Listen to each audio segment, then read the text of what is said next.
جس طریقے سے آگ لگی ہے ابھی انیشیل ہے، کوئی کہہ تو نہیں سکتے کنفرمیشن، کہتے ہیں کہ شاید کسی ایک دکان میں شارٹ سرکٹ کے بعد یہ آگ لگی اور ایسا مٹیریل تھا ادھر انفلیمیبل کے ہوتے ہی سے پہلی ہے. اور جو ہمارے فائر فائٹرز تھے ان کو جگہ نہیں مل رہی تھی اندر جانے کی، جس کی وجہ سے اور نقصانات ہوئے. انشاءاللہ حکومت اپنی، پہلے تو ہم نے صبح سے، میں خود کراچی میں نہیں تھا، ایک تو لوگ باتیں بہت بناتے ہیں، وہ تو میں شام کو آیا ہوں تقریباً 4 ساڑھے 4 بجے. کراچی سے میں باہر تھا، لیکن مجھے رات کو دیر سے اطلاع ملی تھی تقریباً 12 بجے، اور کمشنر صاحب سے میں رابطے میں تھا، ڈپٹی میئر سے میں رابطے میں تھا، اور چیف سیکرٹری صاحب نے بھی صبح 7 بجے مجھے بتایا تھا، اور وہ خود بھی ادھر آئے. سعید غنی صاحب نے ادھر چکر لگایا اور جائزہ لیا جو بھی اقدامات ہو رہے تھے. میں ایک بار پھر کہوں گا بہت افسوسناک واقعہ ہے. ایک سیکنڈ میں ختم کر لوں. بہت افسوسناک واقعہ ہے. 2 چیزیں ہیں کہ تو ابھی بھی اس وقت بھی ہم زیادہ کوشش تو یہ کہ اللہ کرے کوئی جو 58 یا 60 سے اوپر جو کہہ رہے ہیں لوگ لاپتہ ہیں، ان میں سے اللہ کرے کہ کوئی مل جائے. سب سے پہلے یہ ہوگی. اس کے بعد بہت ساری مجھے پتا ہے کہ آپ کے سوالات ہوں گے. حکومت ہمیشہ، اور یہ پہلی بات نہیں ہے پاکستان پیپلز پارٹی کہ حکومت بولٹن مارکیٹ میں جو ثانیہ ہوا تھا اس وقت صدر آصف علی زرداری نے خود وفاق سے مدد دلائی تھی صوبائی حکومت کو اور ان کو کمپنسیٹ کیا تھا. ہم نے کراچی چیمبر کے تھرو کمپنسیٹ کیا تھا. اس کے بعد ٹمبر مارکیٹ میں آگ لگی تھی، اس میں بھی لوگوں کو کمپنسیٹ کیا تھا. ادھر بھی چاند کی تو کوئی کمپنسیشن ہے نہیں، لیکن ہماری حد الامکان کوشش ہوگی کہ جو چھوٹے تاجر جن کا یہاں نقصان ہوا ہے وہ ہم ایک ٹرانسپیرنٹ طریقے سے، جیسے ہم نے پہلے بولٹن مارکیٹ میں اور ٹمبر مارکیٹ میں کیا تھا، کوشش یہی ہوگی کہ ٹرانسپیرنٹ طریقے سے ان کے نقصان کا ازالہ کیا جائے. ایک بار پھر میں کہوں گا جن کی جان گئی ہے اس کا تو کوئی ازالہ. پاکستان کے کئی بڑے شہروں سے زیادہ ٹیکس یہ مارکیٹ دیتی ہے. کیا وزیر اعظم نے بھی کوئی رابطہ کیا؟ کیا ان کی بھی کوئی ذمہ داری تھی پاکستان کو 70% ٹیکس دینے والے شہر سے؟ مجھے وزیر اعظم صاحب نے ابھی تک مجھ سے رابطہ نہیں کیا، لیکن میں نے میڈیا میں دیکھا ہے کہ انہوں نے ضرور مجھ سے پرسنلی رابطہ نہیں کیا، حکومت سے شاید کیا. سی ایم صاحب کراچی کی بڑی جماعت ہے ایم کیو بنا رہی ہے.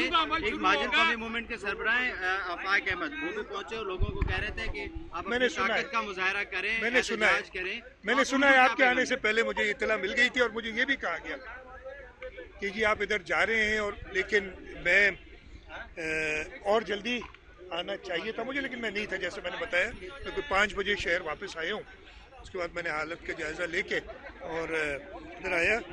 میں جو ایسے لوگ ہیں جن کا صرف کام ہے انتشار پھیلانا، ان کی بات پہ دھیان نہیں دیتا. ہم اپنے کام کوشش کریں گے کہ لوگوں کو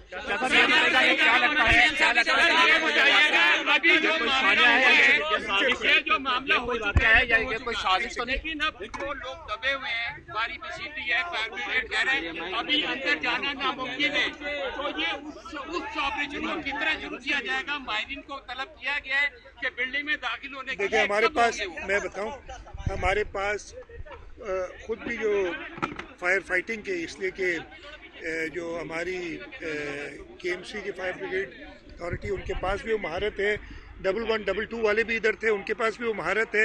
اور اس کے علاوہ اگر کوئی اور کسی کی ضرورت ہوگی تو ہم بالکل ان کو اپروچ کریں گے اور مدد مانگنا اس پہ کوئی مذائقہ نہیں ہوگا. اس وقت تک جو بتایا جا رہا ہے، اور میں نے خود دیکھا ہے یہ بلڈنگ گل پلازا، میرے خیال ہے آپ سب نے چکر لگا کہ میں بھی آیا ہوں. یہ کیا لگتا ہے صاحب یہ جو واقعہ ہے صاحب یہ بتائے گا واقعات کی اس شہر میں ایسی غیر قانونی تعمیرات ابھی بھی بن رہی ہیں، ان میں کوئی فائر سیفٹی موجود نہیں ہے. آپ نے کمشنر کراچی کو فائر سیفٹی آڈٹ کے، وہ آڈٹ بھی ہوا 2 سال پہلے، وہ رپورٹ بھی سامنے آئی، مگر آج تک سندھ بلڈنگ کنٹرول اتھارٹی کسی بھی ایسی بلڈنگ کے اندر کوئی بھی فائر سیفٹی ایسی بنائی جا رہی ہے. سر میں کہہ رہا ہوں، میری جواب سن لیں گے. میں آپ سے ایک سیکنڈ، میں 100% آپ سے اتفاق کرتا ہوں کہ یہاں پہ یہ بلڈنگ بھی 80 کے دہائی میں بنی ہوئی ہے.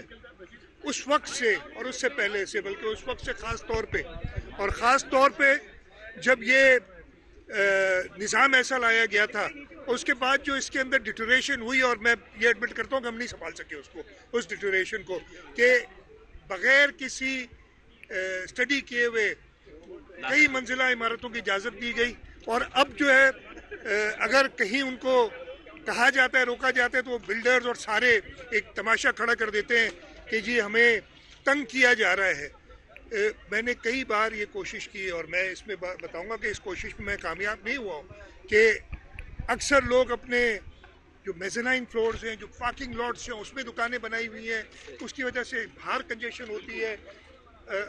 آگ بجھانے کے صحیح انتظامات بلڈنگز کے اندر ہونے چاہیے، وہ نہیں ہے۔ آگ میں اگر خدا نہ خواستہ ہو تو فائر ایگزٹس پراپر مارکڈ ہونی چاہیے، نہ صرف یہاں بلکہ میرا خیال ہے پورے پاکستان میں نہیں ہے، لیکن میں ذمہ داری ہماری بالکل بنتی ہے کہ ہم ادھر دیکھیں، اور اس آنے کے بعد ضرور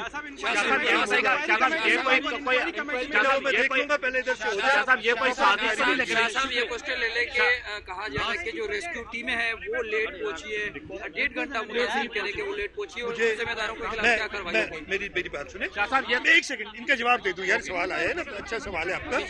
دیکھیں جو مجھے اطلاع ہے 10:27 پہ یہاں پہلا پہنچا تھا فائر ٹینڈر، تو وہ لیٹ نہیں ہوا۔ 10:16 پہ ادھر سے اطلاع گئی ہے، 10:27 پہ یعنی 11 منٹ بعد پہلا، لیکن لوگ کہہ رہے ہیں تو ہم ان کی بالکل تحقیق ہوگی کہ کس نے کسی کی کوتاہی ہوئی تو اس کو بالکل سزا ملے گی۔ اب آخری سوال یہ بتائے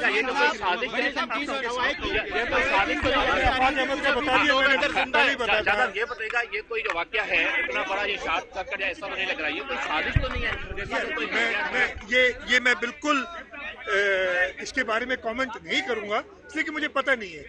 اگر پتہ ہوتا کسی سازش کا تو سب سے پہلے آپ کو بتاتا، مجھے پتہ نہیں، لیکن ضرور یہ جو ان کو دیکھیں، میں اس کے بارے میں ڈیفینیٹ جواب نہیں دے سکتا، بہت پیچیدہ حالات ہیں، اور انشاءاللہ جو بھی حد الامکان انسانی کوشش ہوگی وہ کی جائے گی۔ Thank you sir, thank you Shah صاحب، بہت شکریہ سر، بہت شکریہ۔ فقیر صاحب زندہ باد، فقیر صاحب۔